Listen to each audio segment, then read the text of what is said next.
The following program contains the opinions of the host, guests, and call-in participants. These do not necessarily represent the views of this show's distributors or sponsors. This program may contain obscene, profane, or otherwise objectionable language. Viewer discretion is advised.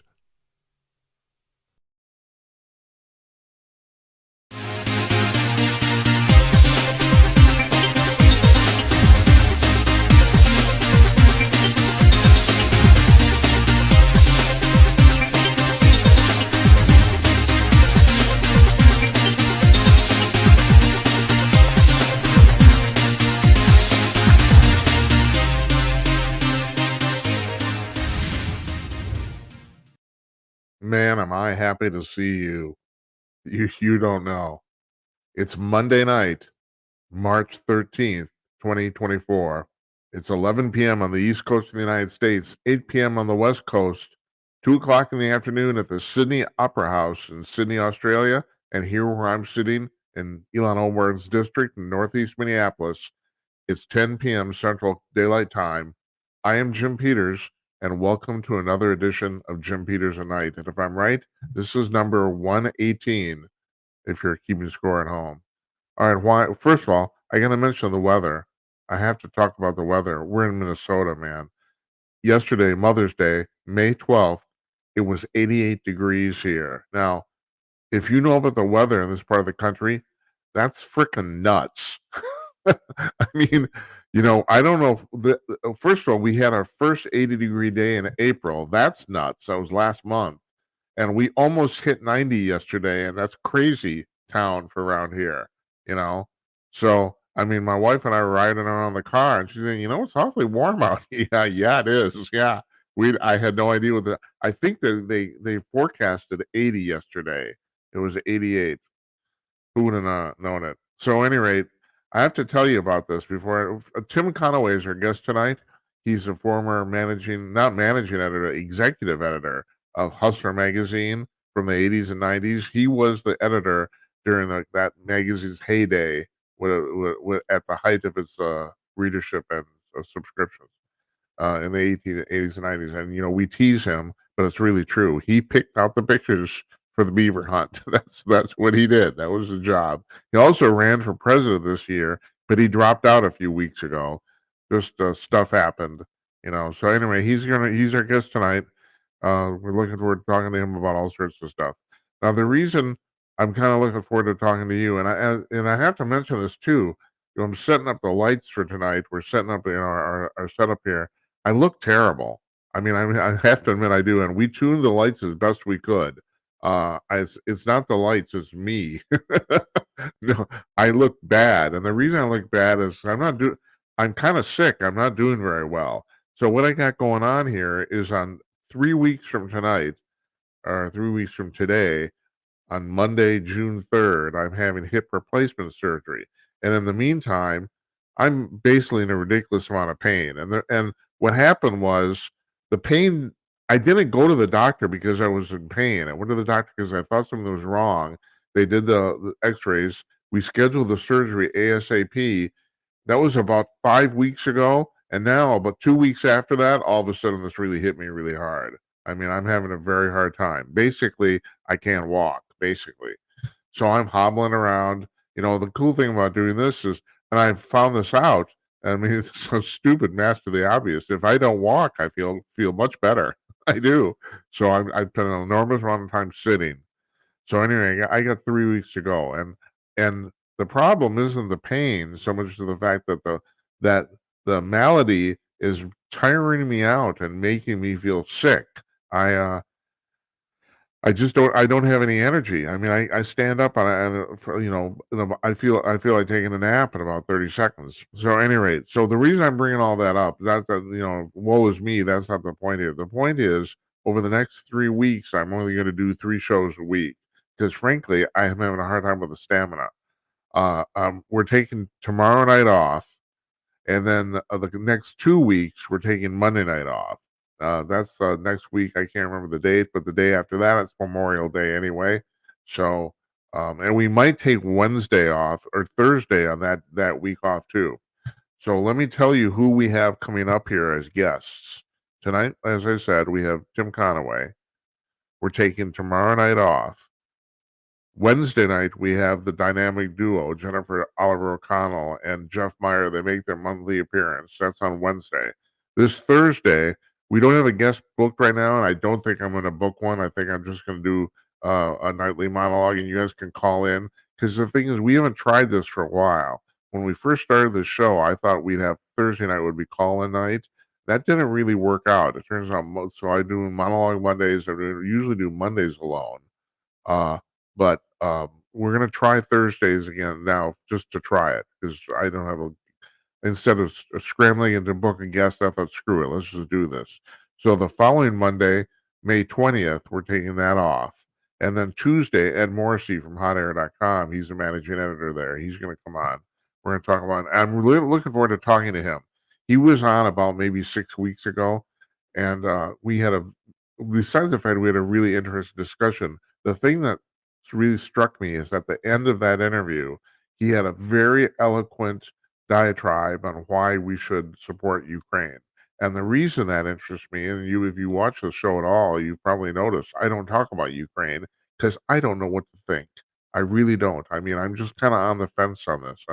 On the one hand, yeah, we're fighting our enemy by proxy, and we're not losing any lives doing it. On the other hand, it looks like it's the start of another forever war. So I don't know what to think. But he brought up the fact, and he was very eloquent, very, very, very intelligent guy. He brought up the fact that, and this is kind of got lost in this, that about 20, 30 years ago, we promised Ukraine that we would defend them in exchange for them not developing nuclear weapons. And they didn't develop nuclear weapons. And basically, we're held to that promise. And he's right. We are. I mean, he's come closer to convincing me that we should do this than any other argument I've heard. So I'm really looking forward to hearing about that. And also, he writes on Hot Air regularly. I read his stuff, and he has very, very cogent thoughts about all the um, protesting students that we're going to talk to Conaway about tonight because they're fucking idiots, is what they are. I mean, so I'll just leave this for Conaway. Conaway's on the month in review panel, and we did that like 2-3 weeks ago, and him and I basically use the same wording to say the same thing. So, but we'll talk about that when he comes on. So anyway, Ed Morrissey's on Tuesday. Wednesday I can't remember what we have Wednesday on that week, but at any rate, we have Wednesday. We're going to do Wednesday and Thursday, and then the following Monday, which is the 27th, that's Memorial Day. We're going to take that off. Tuesday, the 28th, we have the month in review panel again. Usually it's the last Monday of the month, but because it's Memorial Day, it's Tuesday. And then I'm going to do Wednesday, and I think I have a guest on Wednesday, but I think I'm going to take off Thursday. Now, Monday, June 3rd, that entire week, I have surgery on Monday, and we're going to take that entire week off. So we're coming back then on the June 10th. And hopefully bang up shows and a whole bunch of guests. And this is dragging me down. I gotta admit, I do this show entirely alone. I book the guests, everything. It's a entirely one man operation, and I admit I'm having problems. So I'm really hoping they tell me the surgery should solve all those problems. They've told me in 24 hours I should basically be up and running and completely okay. Everyone I know who's had the surgery has said the same thing. It's amazing. It's an instant fix. So I'm looking forward to that. And right now I'm not in any pain because I'm sitting. So anyway, I encourage you to call in tonight. We're broadcasting all around the world on 5 different video platforms and on Blog Talk Radio, audio only. And Blog Talk Radio is working tonight. We're on, which means our telephone number is working. So if you want to talk to Tim and I, or just Tim, or you have questions for him, there's a banner on the bottom of the screen here. You can call in with your camera, jimandknight.com/call. We're the first talk show in America, and this is not bullshit. Talkers Magazine actually wrote an article about this. We're the first Talk Show in America to take video phone calls. You can call with your camera, but the deal is you got to go to that URL. I know this is unusual. People are not used to doing this. You have to push the big blue button at the top of that screen on that web page, and that will connect your camera to our virtual studio. That's the way it works.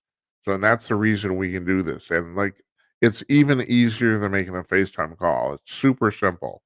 So you go to that URL. Obviously, you got to have a camera hooked up to your device. If you don't, there is a way to disable your camera, but we're not really advertising it anymore, because now you see this right here. You can call into this telephone number 563-999-3435, and we will take your audio phone call. And there's no picture on that. Duh. So yeah, you can do that, and that's through our Blog Talk Radio channel. And we're on Blog Talk Radio, like I said, right now. And then if you want to text us, you can text us at this number right here, 408-458-5088. We get the text in real time. I get them on the screen here. I do not follow any of the chats on any of the platforms we're on. I don't, because there's too many of them. And also, it's like, I know it's fashionable. I'll say that it's fashionable for people to actually do this, and I think it's stupid. I think reading, I mean, okay, we'll get a text here, and I'll read it, but I think reading the chat's dumb. I'm sorry, I do, and not to mention the fact we take phone calls two different ways. You want to be on the show? Call up. That's what I think. Screw the chat. Just call. You know. So, that's what we got going on tonight and soon. And so, Tim is here. I just want to bring one thing up here before I put Tim on the air, and that is this really fascinates me, and we'll talk to him about this in a second. Trump did a rally in Wildwood, New Jersey, on Saturday. At least 80,000 people showed up. It was so many people they've lost count. It was either 80 to 100,000 people, somewhere around there. This is, and for the modern American politics, this is unprecedented. Even one of Biden's advisors said he called it extraordinary, and it is. I mean, regardless, if you don't like Trump, that's fine, but you cannot deny the movement. You just can't. It's like 100,000 people to hear a politician talk. Jesus Christ, unbelievable. Anyway, we're gonna put Tim on here because I love him. That's why. So here's 12 seconds of bumper music.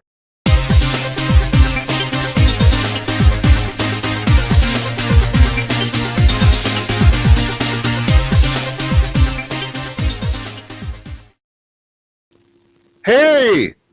Oh, yeah, I'm here. You're here. How you doing? Oh, not too bad. And you got a big head. That's good for TV, Yeah, it's not good for hats, but no, that's true. That's true. So tell me, just really quick, what's new with you? Oh, not a whole lot. A bunch of Lions Club activities the last week or so, but that's kind of over now for a while.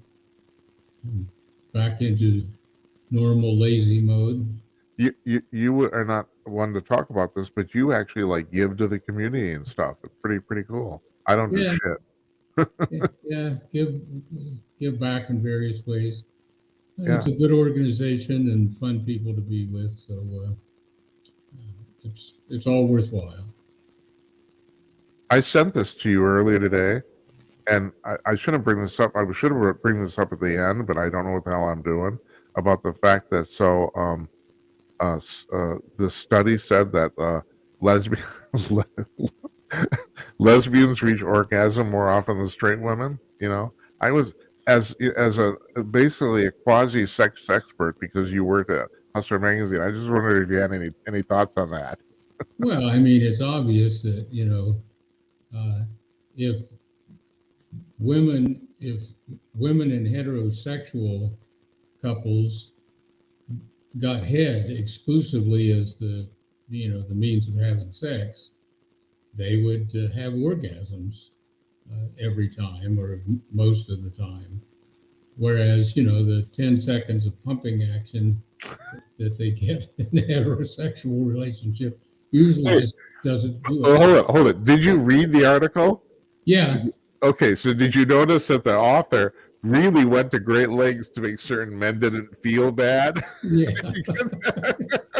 You know, I think she said, this is nothing against men, oh, bullshit, it is too. Yeah, yeah. Well, why bring it up? But yeah, so it was obvious to me that it's the matter of how they have sex and not who they're having sex with. So, but these are the kind of studies that are going to improve life as we know it Of course, here that's on the right, that's planet. right. Yeah. Hey, so I don't know if you heard this. I was talking to when I introduced you at the top of the show about when you were on for the month in review panel, that you and I basically talked about these student protesters basically in the same terms. So reiterate, what do you think? What do you think about what's going on right now? Oh well, this is a total mess. Um, and we talked on the month in review show that about the protests in the late '60s and '70s were based on American issues. The Vietnam War and the draft, which is Yeah, associated with that, and practically all students uh, had strong feelings about that and participated from that angle. What we've got now is a very small group of people that are protesting over something that uh, they don't understand and that most students don't really give a crap about. yeah, They, uh,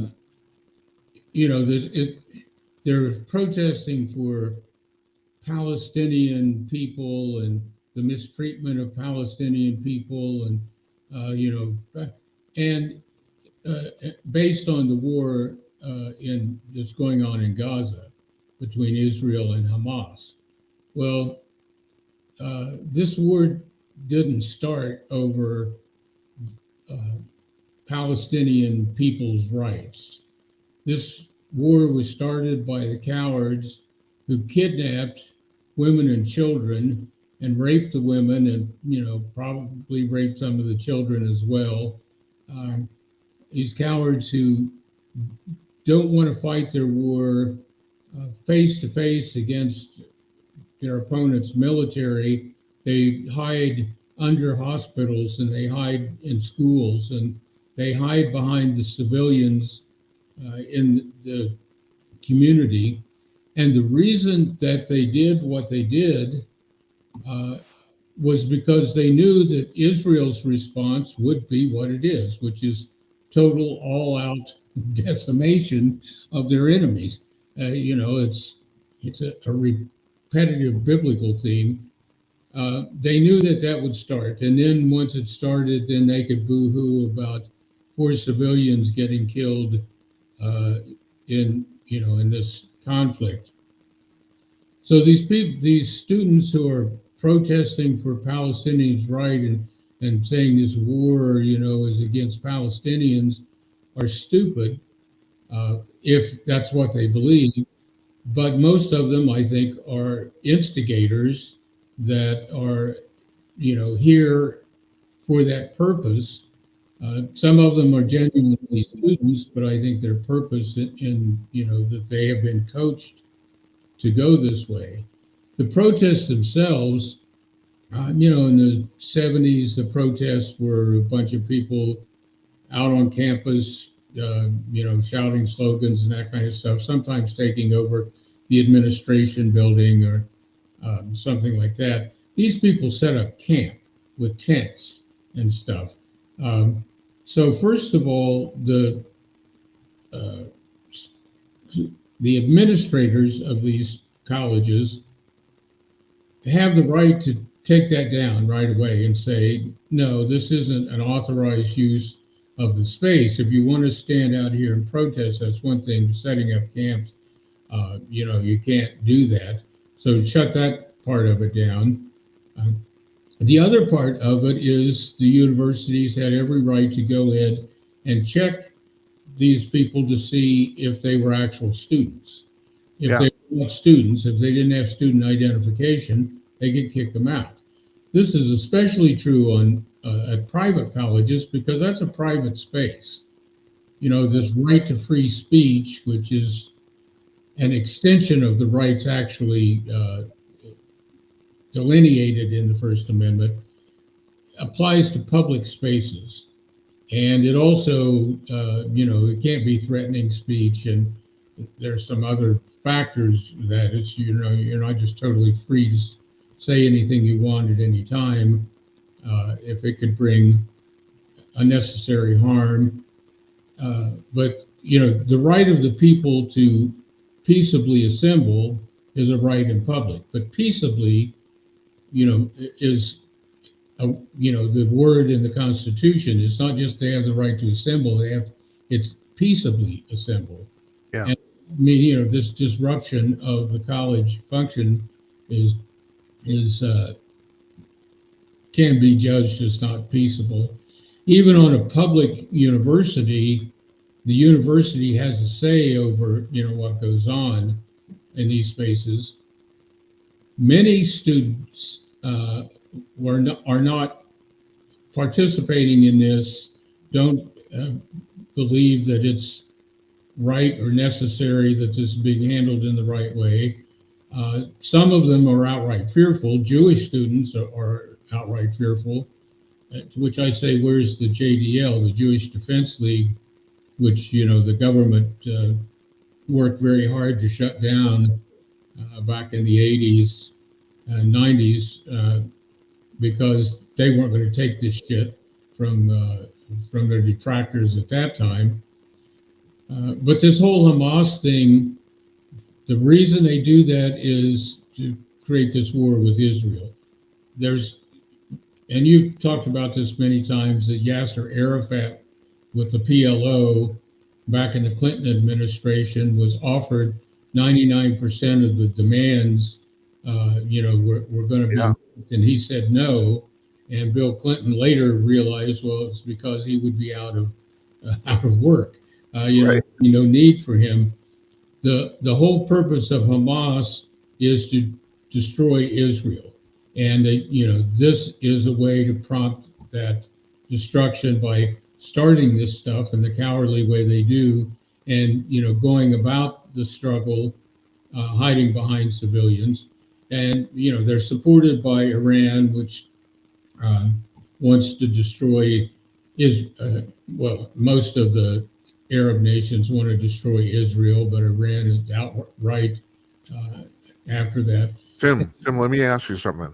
Where did the mental gymnastics occur that actually makes Israel look like the enemy? I mean, the irony I find here is that there's a lot of these left-wing groups are actually comparing Israel to the Nazis, which, if you know anything about history, is like the most ironic bullshit thing ever. How'd that Yeah, happen?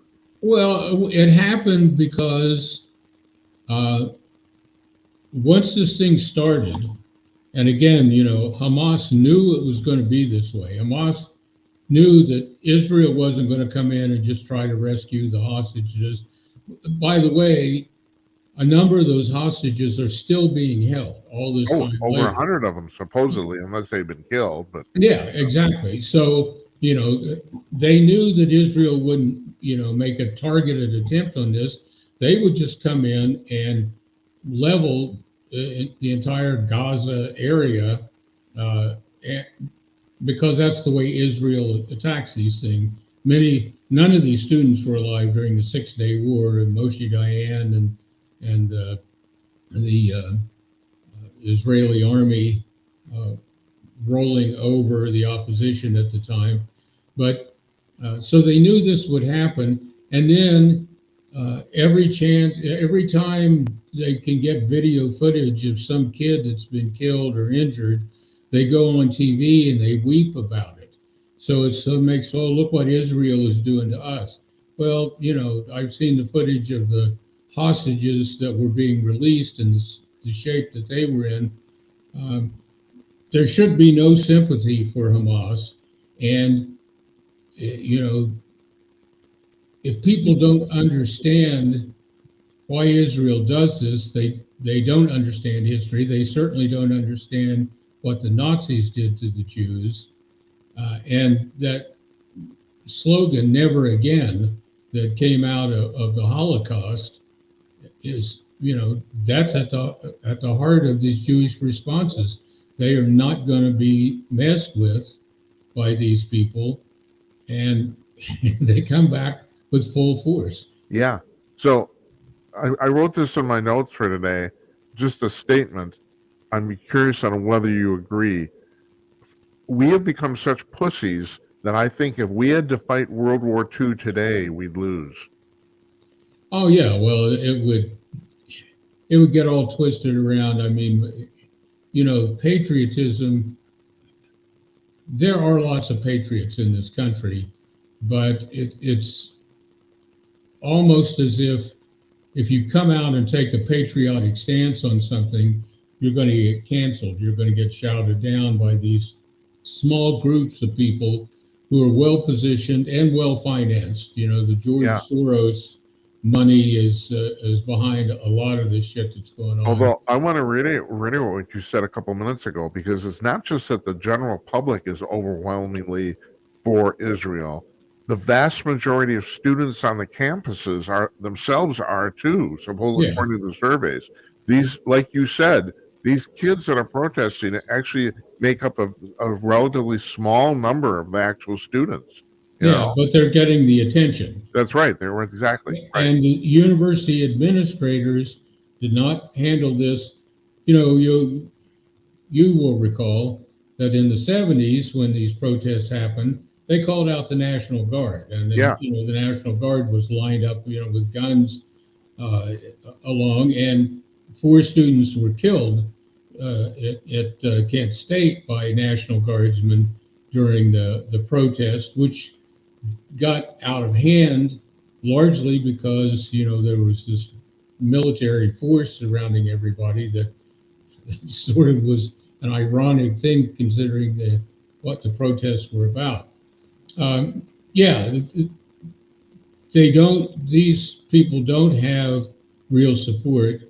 And if you threw out all the people that came in from outside to be part of this and to keep it going on, it would be a very small number of people.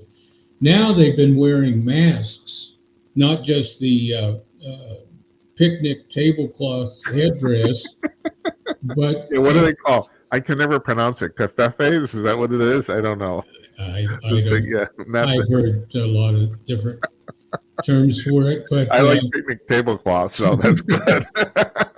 but they're covering their faces with masks, and some of them have said as well. It's they don't want to ruin their chances of getting a job later on by doing this. Well, think about how stupid that statement is.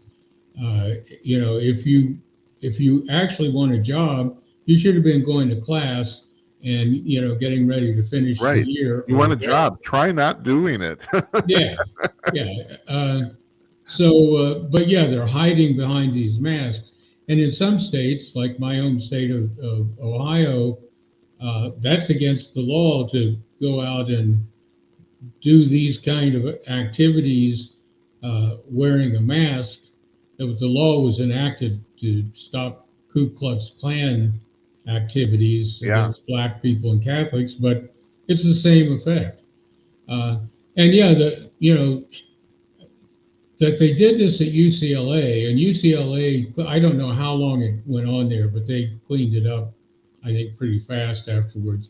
That's one of the largest Jewish, or that community has one of the largest Jewish populations in the nation, I think.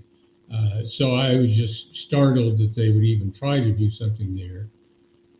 And like I said, that the Jewish Defense League, the JDL, I knew some of those people back in the 80s and stuff, and I just don't see them. I'm puzzled as why the Jewish students didn't rally and get up in the faces of these folks. Hold on, I didn't hear That, that. What did you say? I am puzzled as to why Jewish students didn't rally and get up in the faces of Yeah. these people. That might not have been the best approach. It might have, turned things the wrong way. But on the other hand, it's like instead of living in fear, remember, never again. That is Well, correct me if I'm wrong, though. They have started to do that.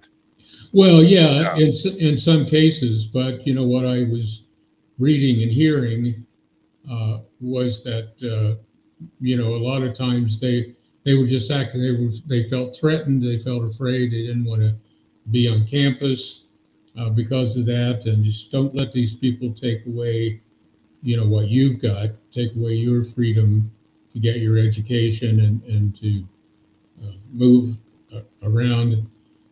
But the universities handled it terribly, all of them. I think so. We can blame, and again, I think it's because of the cancel culture thing. Oh, they're afraid of the backlash. Well, look at all the very wealthy alumni who are not they're not going to send any money to these Right. schools. Yeah.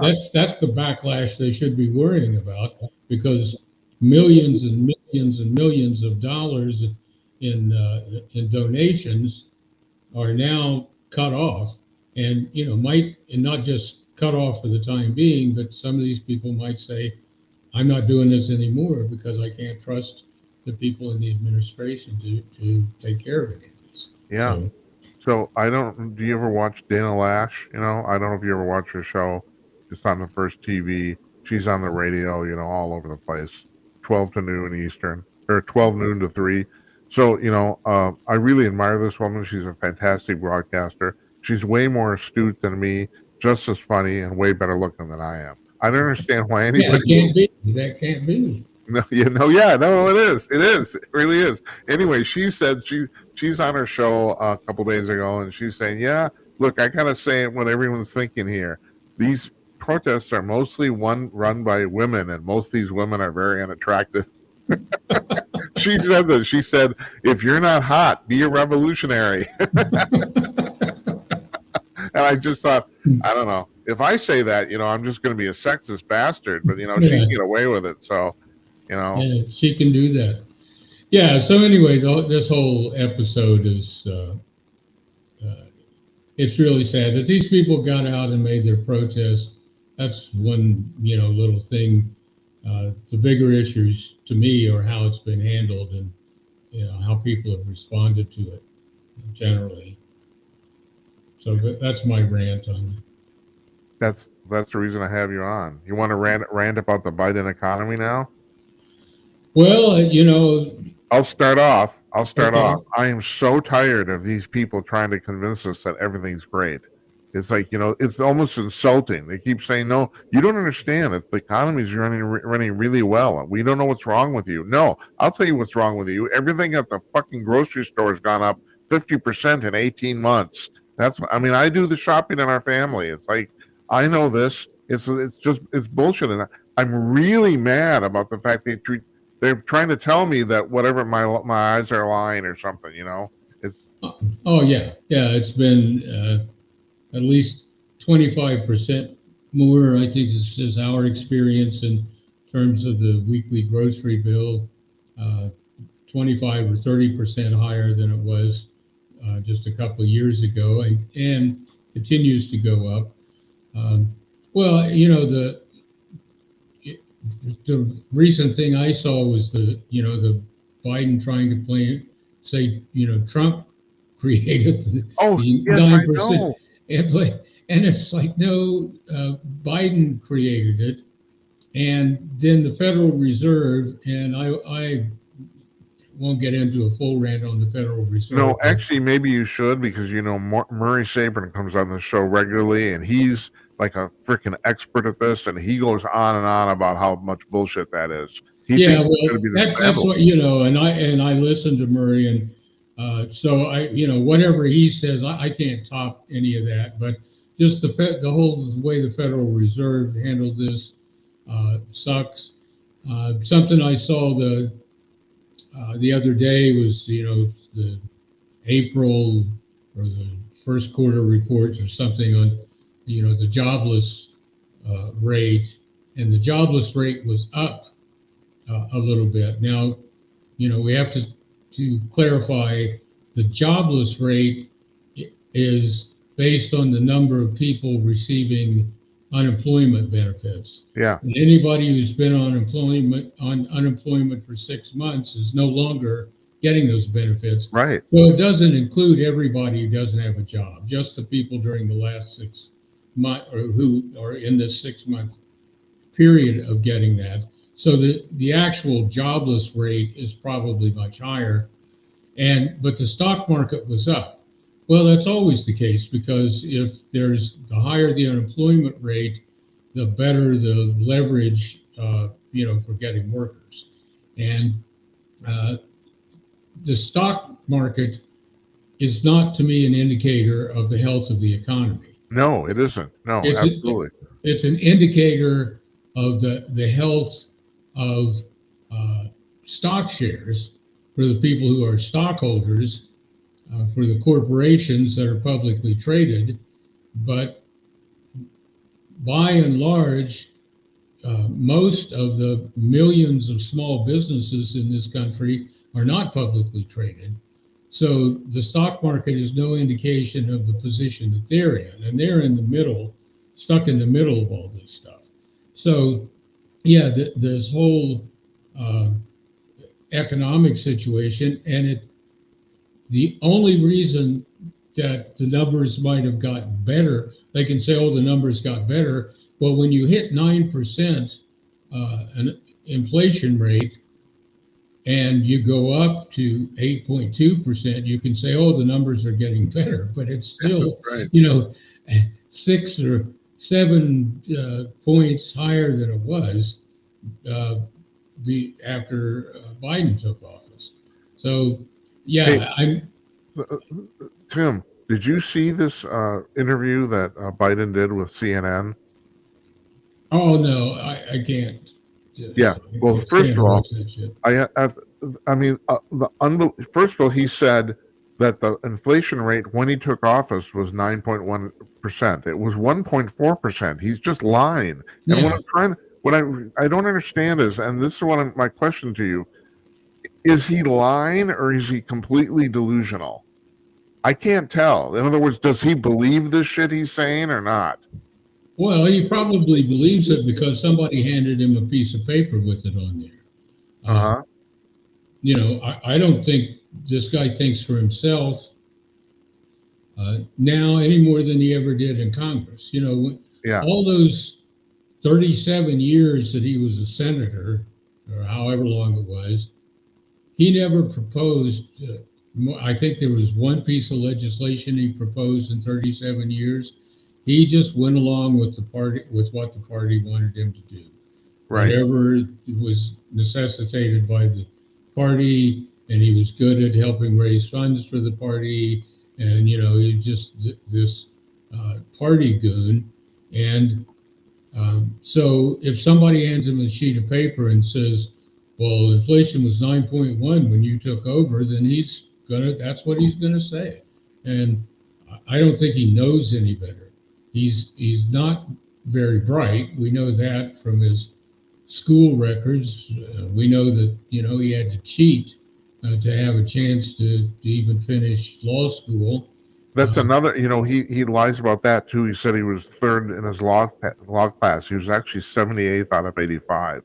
Yeah, and he was caught with plagiarizing material for his whatever they call their final exam at the level of lawyers, and of course you're trained as a lawyer, so do we expect him to tell the truth?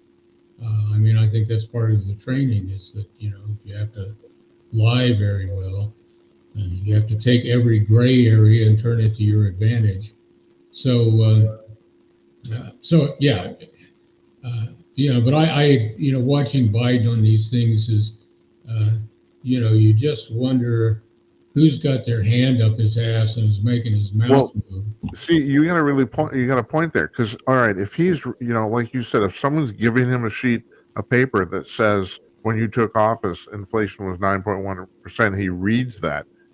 Who's the it's not so much who are the people giving him the piece of paper. What is their motivation? Are they trying, do they not care about making a fool out of him? A lot of people said they're trying to influence the people that really don't pay any attention to the news. So they're just blatantly lying because they assume, some people will assume if the president says it, it's true. What do you think about that? Well, yeah, I mean, they're kind of depending on that. Well, the president wouldn't come out and lie about that stuff. We know that isn't true. Going back a long way, we know that presidents lie about stuff.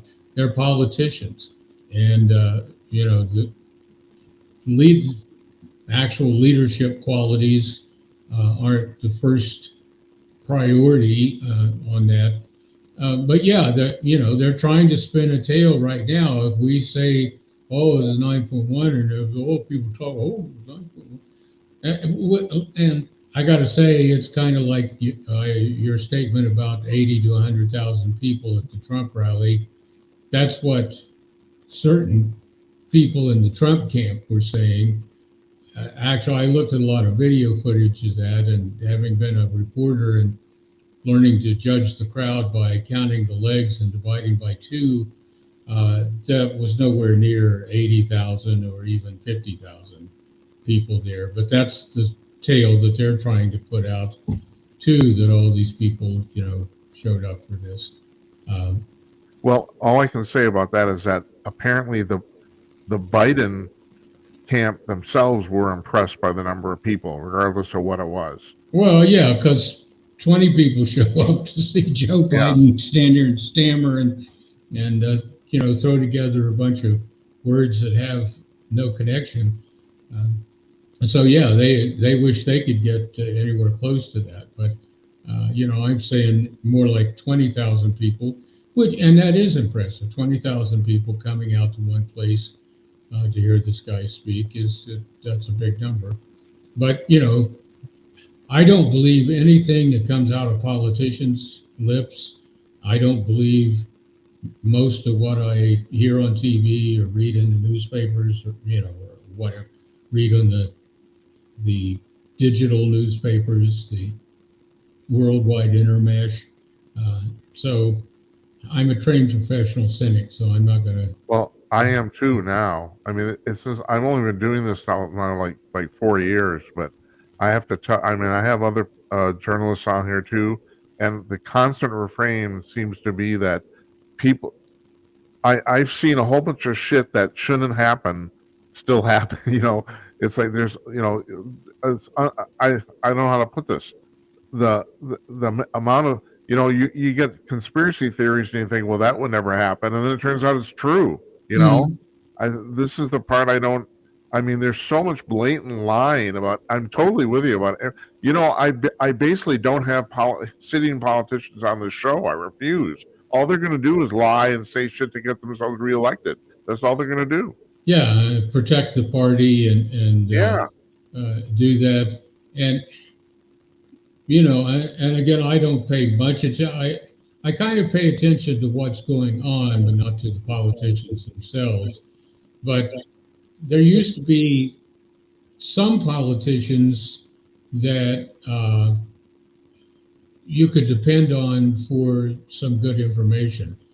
Surprisingly, one of them was Ted Kennedy. Just after the Chappaquiddick thing, and he got away with that, and his ass was in the clear.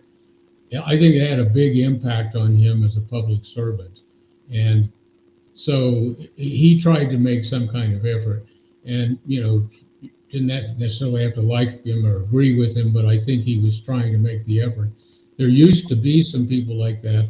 I don't think there are anymore, except this tremendous number of politicians who are dropping out, young Congress people, who've had one term or two terms, are all dropping out of the Well, they're thing. disillusioned. Yeah, yeah, they get in there and they see. the way it actually works, they see this racket that is the Congress and the party system, and they don't want to be part of it. Eric Paulson, who was, a congressman from here in Minnesota, Yeah, right. uh, well, I know him, and I talked to him privately at times, and he said, there were a bunch of politicians like him, first and second term Republicans, who wanted to get away from the smoke filled rooms, the closed door, informal sessions where things were decided, do things more openly and in the public and for the public good.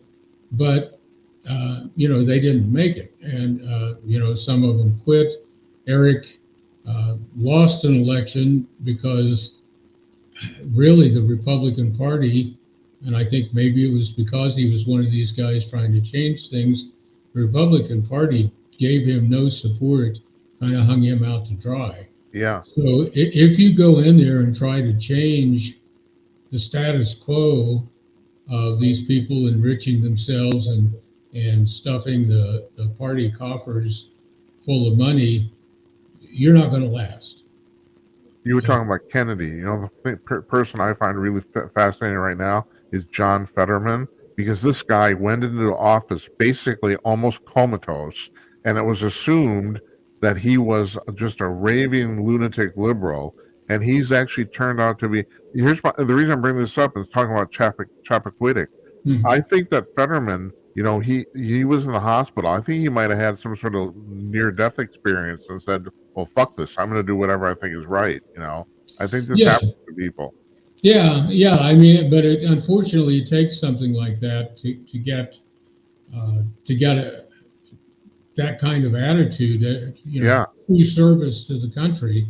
And it's really, and as long as we have this two-party stranglehold on national politics, well, even at the state level, but on national politics, this two-party stranglehold is just it's going to get worse and worse. So am I just naive? I think here's my disappointment. How come I want to see people go into political office and do the right thing regardless of whether it benefits them or not? Because the thing is, I don't look at this as a job. If you're going to do that, I don't think it's not a job. You're giving service to your country. It's almost like being in the military. You do it for a while, then you get the fuck out. You're not supposed to do what Joe Biden did. You're not supposed to be there for 40 or 50 years. Well, yeah, and it's Nancy Pelosi and Yeah, all these Dianne people, and even Feinstein. there's some good. Even Chuck Grassley. I mean, okay, he's with it. He seems like a good guy. He's 93 fucking years old. He's been there for 50 years. Yeah, and 50 years of doing it pretty much the same way, and Yeah, new blood. But as I said, this isn't going to happen as long as the parties have this total control over the way it works. Get rid of the parties. People should run. They run with no party affiliation. It's like city council people who are pretty much pressed into serve. I mean, most of them do it because they really do want to benefit the community, but they're pressed into service uh, uh, right in front of the people that they serve. They are in the same stores and restaurants and walking down the same streets and in the same community center as the people they serve. So, and most of the time, I've never experienced city council where it was a Democrat or Republican or any of the other party yeah. affiliations. Well, in a lot of cities, you can't even declare. Right, exactly. Right. So they might have their political affiliation, but it isn't part of that. So I would just like to see that. You want to run for office, you run for office, and it's not. There's no declaration of which party it's for. But the parties are big corporations. I mean, it's billions of dollars pass through their hands, and who knows what the hell happens with it. Well, let me ask you, Tim. I mean, you ran under literally the no party affiliation, right? Yeah. Do you think it'd be better if people ran without party affiliation, or that we should have a third or more parties? Well, the way the way it is set up, we're not going to get it changed so that there you can't declare a party affiliation. I mean that it's an uphill battle to get that. So Okay. yeah, if people want to run against these, running independent, that's almost a party in itself, even though it's supposed to indicate that you're not part of a party. Well, But technically, the Libertarian Party is the third party in America. They're the only one that's that's automatically cleared in all 50 yeah, because states. they meet all the regulations Right. set up by the Democrats and Right. Republicans, the Federal Election Commission uh, rules and regulations. But I don't know what the change is going to be, other than if, well, we've had national elections where 40% of the people eligible to vote did not even register to vote, let alone cast a vote. Yeah. So, if we had 50% of eligible voters or 60% not vote anymore, it's like, um, you know, that could send some kind of message that it's time, that there's room for some kind of change. Because everybody that I talk to, when I ask them about whether they vote or not, when people complain, I say, "Do you vote?" And when they say no, I say, "Why?" And they say, "Because I feel like I don't have a real choice. We're going to have this Biden and Trump thing. I don't care for either one of these people. I don't feel that either one of them is a good leader, and certainly not going to pull us out of the trouble that we're in." Well, I don't have to tell you, you're not alone.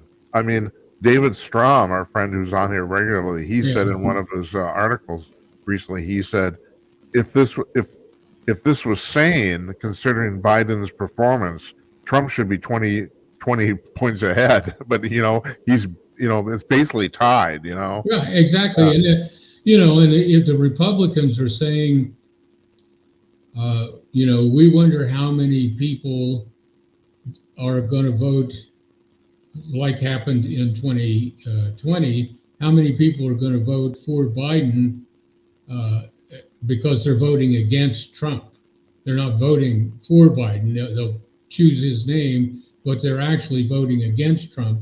Yeah. And we're in a situation of that could happen again. If it's down to these two, Trump is certainly a much better choice than Biden. 4 more years of Biden, and who knows what kind of economic mess that we're going to be in. But I do have to ask you, you just touched on this. I'm watching Tomi Lahren this afternoon, and I watch her because she's one of the most beautiful women on earth. Seriously, some of these women, I mean, I do this 4 nights a week. I don't, she is so bright and so well spoken and looks way better than me. And so why, it's like, I don't, it's like, why am I doing this? It's like, Jesus Christ, but anyway, she's quite convinced still that Biden is not going to be the nominee. She was talking about it just on her show today. Yeah.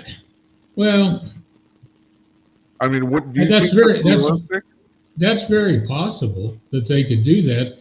I mean, how, other than that thing on CNN, where has Biden shown up to do anything?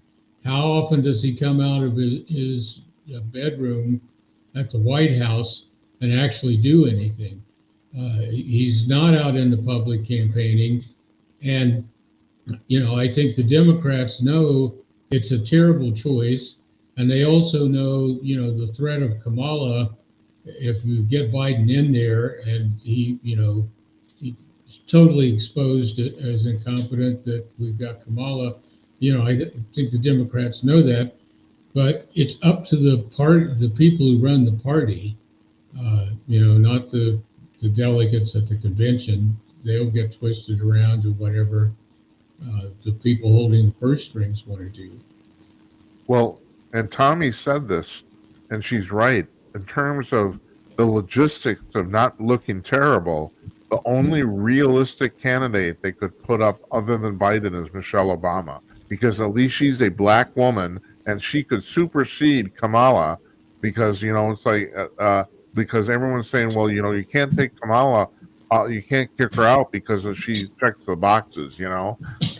What a terrible move that would be. Oh, I know. I agree. But I mean, but under their logic, their rules of logic, that's the way it would work. Well, yeah, and that tells you all you need to know. That's right. That's their idea of a winning solution.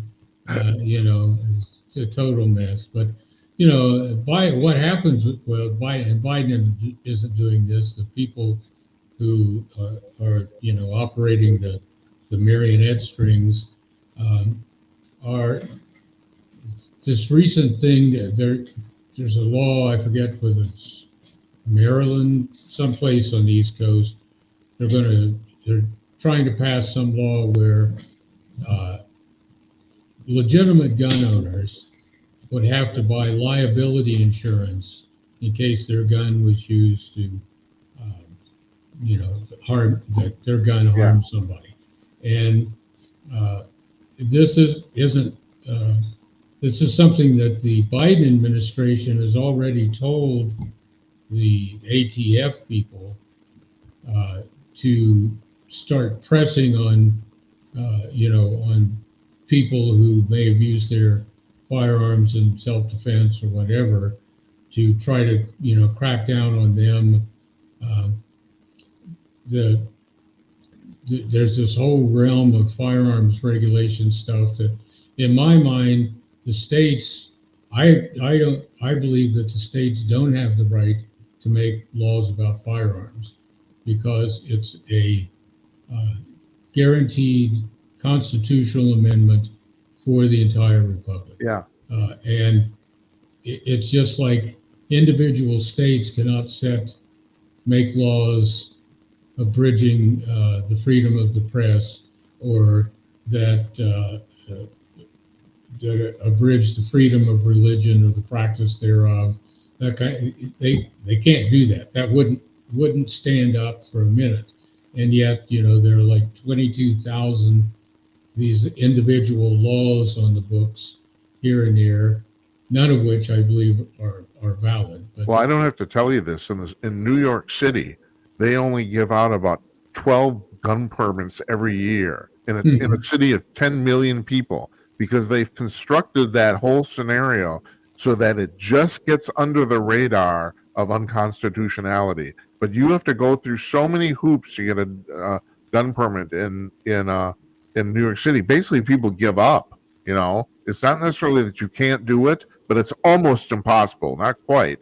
I think that I personally think that whole process is unconstitutional. But whatever. What do I know? Well, and these are some of the things. It's like some of the Supreme Court justices.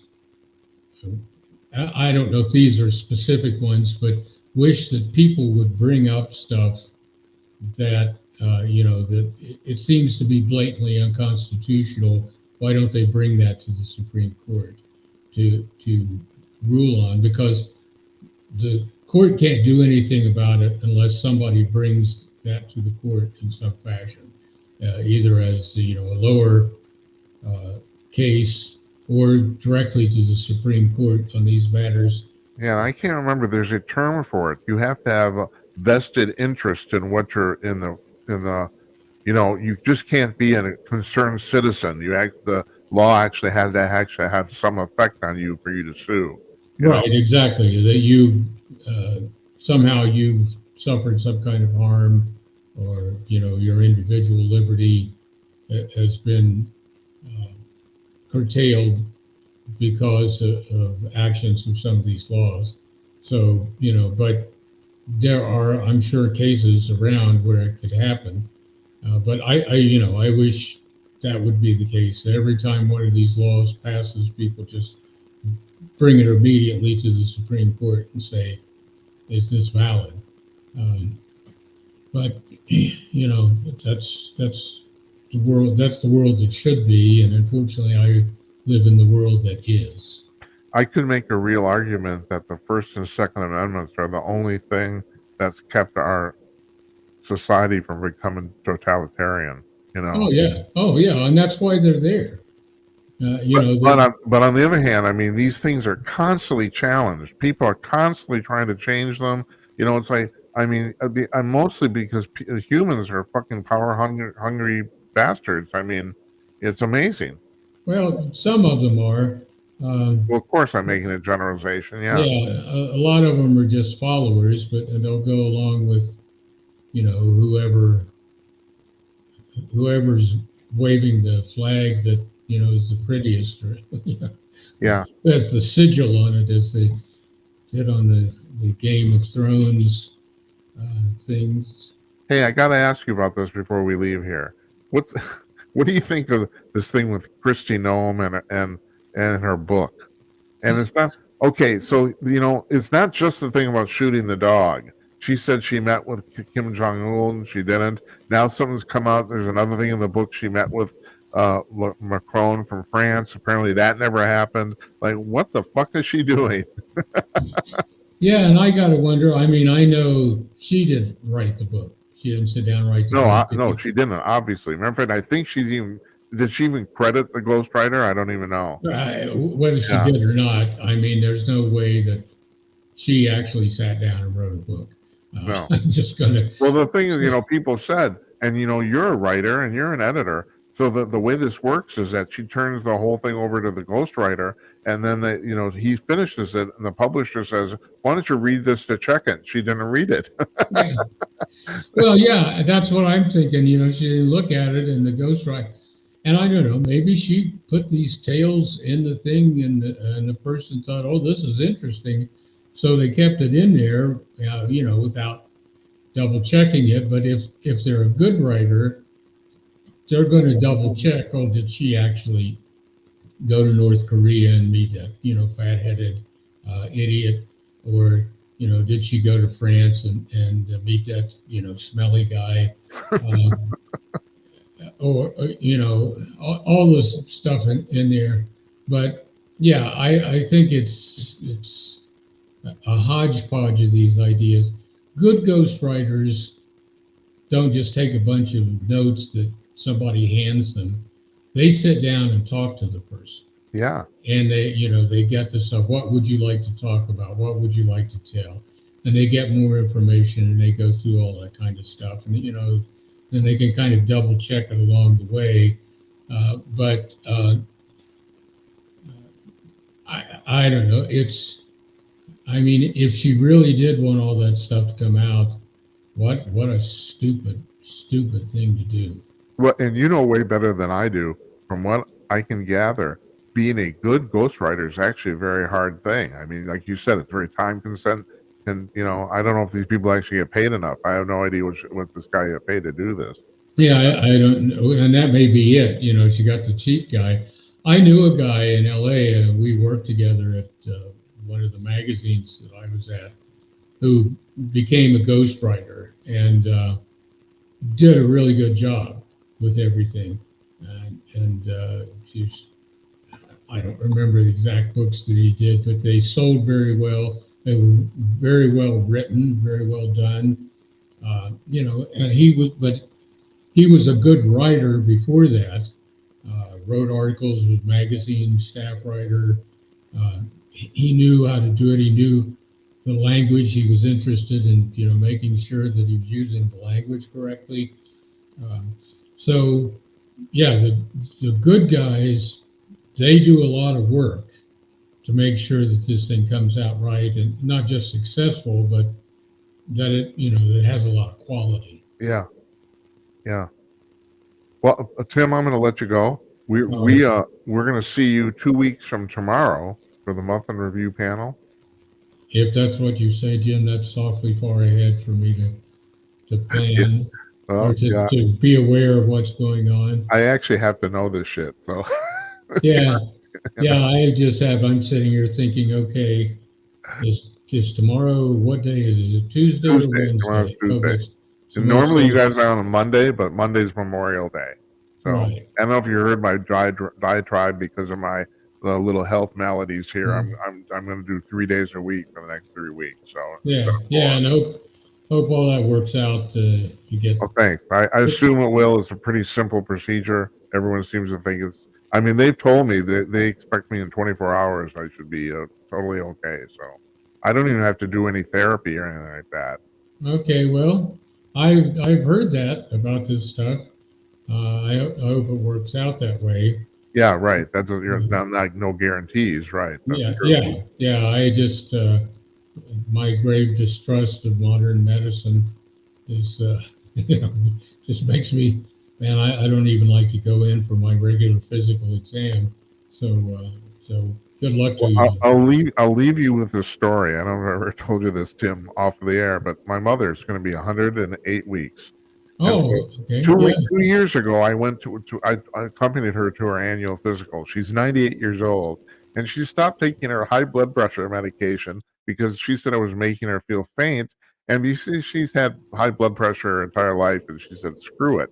And the doctor says to her, you should take this medicine, Nana, because this could shorten your lifespan. And I'm laughing. It's like, what? She's 98. It's like, this is going to shorten her lifespan. Oh, okay. Sure. Yeah. You tell me about And and she's on her way to 100. I knew it. that That's was right. coming up, but I didn't I know. realize it was that soon. Great, Yeah. great for her, man. July. Yeah. I Yeah, know. Pretty amazing. She still lives on her own, too. It's like, yeah, you know, I don't think I'm going to make it because I'm fat. My yeah. mother's not fat. So, I had a full length mirror just outside the bathroom in the hotel that I was at in Bemidji weekend before this, and I got a straight on look at myself and thought, man, I got to do something. yeah. But on the other hand, it's like, well, doing something means pain and effort, and I've had enough of that in my life. So Yeah, I don't know about you. When I was like 30, 35, I could lose 25 pounds in a month. And I'm not even exaggerating. I could. It's not now I'm lucky that I'm not even gaining any weight. It's like, oh yeah, yeah, that's it. I was trying on my dress pants the other day because I don't, I never wear them, but let's just see if they fit in case I need them. And it's like, oh, well, that's amazing, as I can still get this around my waist on most of them. But, not the really good ones, of course. oh, don't let anybody, you're a very attractive man, Tim. Don't let anybody tell you otherwise. Oh, okay, well, it's probably my boobs that You what? my boobs, my man boobs, that makes everybody think I'm so attractive. Okay. Mhm. All right. Well, hey, thanks for joining us this evening. I Oh really yeah, thanks appreciate for it. having me on. It's always fun. Yeah, we hadn't talked for a while, so I thought about time we did this. So Yeah, I'll see you in a couple of weeks, okay? yeah, and good luck to you, Jim. Yeah. Okay. Take care, man. See ya. Bye bye.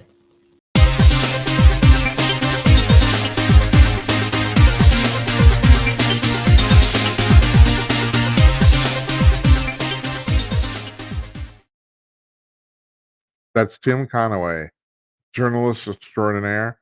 He's had a really interesting life. So, I said this in the promo, and he kind of touched on this. He was the executive editor of Hustler magazine in the 80s and 90s for 15 years. He worked closely with Larry Flint, and I should have had him do it. He does a killer Larry Flint impression. It's really fucking hilarious. And he went on to edit about a dozen different other magazines over the course of his career. So, yeah, he's done some interesting things. So now I forgot to do this before I put um, Tim on. We're gonna do here's our sponsor. This is the front page of Conk News in real time. I actually set this up before went on the air about an hour and a half ago. And this changes every 3 hours. So Conk is a news aggregator. So the way this works is that it uses 75 different news sources, and every 3 hours, their servers go out and get the latest articles from all those news sources, bring them back and lay them out on the front page in chronological order, regardless of what source they're from. And I want to point this out to you because this is not changed here. This is the top. I don't know if you can read the top of the middle column.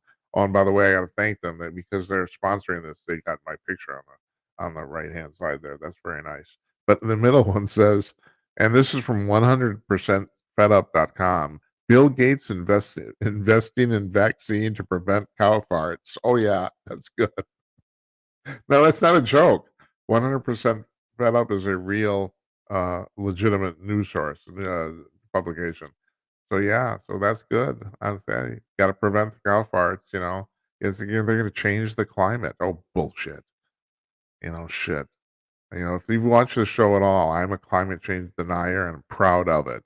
There's no science that supports this at all. None. It's the opposite, if anything. Now, I've had Patrick Moore on the show. I've had Mark Moran on the show. I've had scientists on the show that talk about this. I do need to make a distinction here. There's a difference between global warming and climate change. Global warming is very real. The planet's been warming up for the last 300 years. I don't know a single scientist that disputes that. The dispute is whether humans are affecting it. And like Patrick Moore pointed out on the show, still, I think it was October, still the most watched show we've ever done in this series. Like he pointed out, the first half of those 300 years, there was no industrialization on the planet. And yet the temperature of the planet went up anyway. So wrap your mind around that. What is it? It's the orbit of the Earth around the sun. That's what it is. The other thing is this thing about, if you listen to the climate change people, they never actually come on and say this, but the implication is that CO2 is bad. That's bullshit too. CO2 is not only good, it's necessary, and more is better. And there's a large contingent of scientists that don't think CO2 affects the temperature of the Earth. Matter of fact, the theory, there's a prevailing theory that's the opposite. Actually, higher temperatures create more CO2. Not that there's the cause and effect thing. Anyway, so this is Conk News here. You can read this by going to conk.com, conk.com. There's no registration necessary, and it's free. And it's basically, you'll see there's some stuff in the menu there, but it's basically a one-page website. And you can spend 2 or 3 hours reading this here. The headlines are the actual headlines of the stories. The pictures are from those stories, and you click through, you go directly to the article. No interstitial page, no ad, no front page, none of that crap. You go directly to the article, and it's basically like a giant newspaper. And it changes every 3 hours. Every 3 hours, they bring in new stuff. About 80% of the articles change. The old ones all get pushed to the bottom. It's like you can't find a better news source than this. I use this constantly. I'm a former employer of the service. I highly appreciate it, and I appreciate them sponsoring this. And yeah, this is a legitimately good product. So check it out. Conk.com, conk.com. All right, so I'm going to end tonight. This is what we call part 3 here. We got part 3, and for part 3, we already went. See, I just like I already talked about the thing about about lesbians that have more orgasms than straight women. So normally that's kind of what we do in part 3. So and I got a couple other things here, and sometimes it's uh um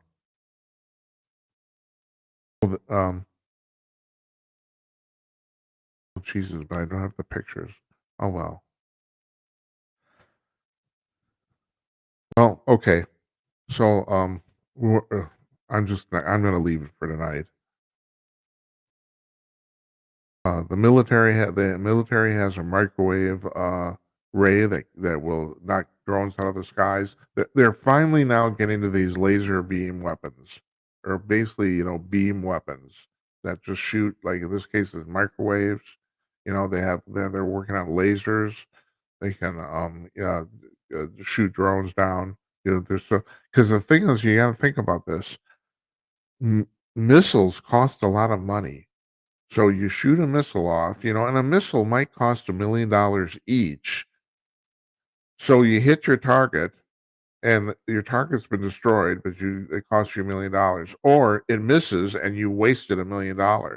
If you have these beam weapons, to fire them is minuscule comparatively. I mean, it's the cost of electricity basically. So that's why they're pushing this so much, and then you don't have to worry if you miss. No big deal, you know. So we're taking tomorrow night off. Wednesday, we have the dynamic duo. That's Jennifer Oliver O'Connell from redstate.com and Jeff Meyer, the CEO and publisher of Conk.com, Conk News, our sponsor. They come on together. They tag team the news. We'll go through some of Jennifer's articles on Red State over the last couple of weeks and stuff. They come on once a month to do this. So that's Wednesday. And Thursday is just going to be me and your phone calls. We didn't get any tonight, but hopefully maybe we'll call on Thursday. Like I said at the top of the show, I want to try this again. When we started, Thursday night was kind of the call-in show. Now it's kind of going to become Monday night, mostly because we've gone 3 whole days without having a show. So there's a lot of news. So, I mean, normally we put, the only reason we put Tim on tonight is because we're taking tomorrow night off. So I'll be back on Wednesday of this week with the dynamic duo with Oliver O'Connell and Jeff Meyer. And I want to thank you for watching. Good night, Uncle Donnie. Good night, Esperanza. And good night to you wherever you are. Sleep well. I'll see you on Wednesday. Take care.